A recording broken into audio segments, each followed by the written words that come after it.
సూర్యాపేటలో revenue irrigation అధికారుల survey buffer zone FTL పరిధిలో ఉన్న వందలాది ఇళ్లను గుర్తించిన అధికారులకు శాపనార్థాలు పెడుతున్న మహిళలు. ఎవరైనా తమ ఇళ్ల జోలికి వస్తే గొడ్డలు తీసుకుని నరుకుతామంటున్న కాలనీవాసులు.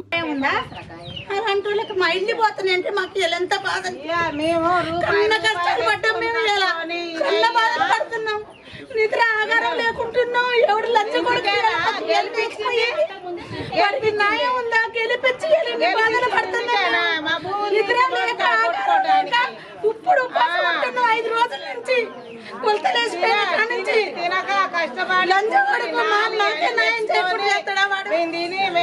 పిల్లల్ని సాక్కుని కుటుంబాల మీద పేదోళ్ళ మీద పోతాడా వాడు?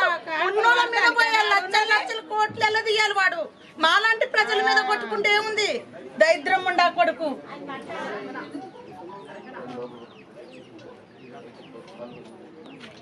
మహిళలందరూ బెల్లం కొట్లు నిలబడరు. మరిన్ని అప్డేట్స్ కోసం మా ఛానల్ని సబ్స్క్రైబ్ చేయండి.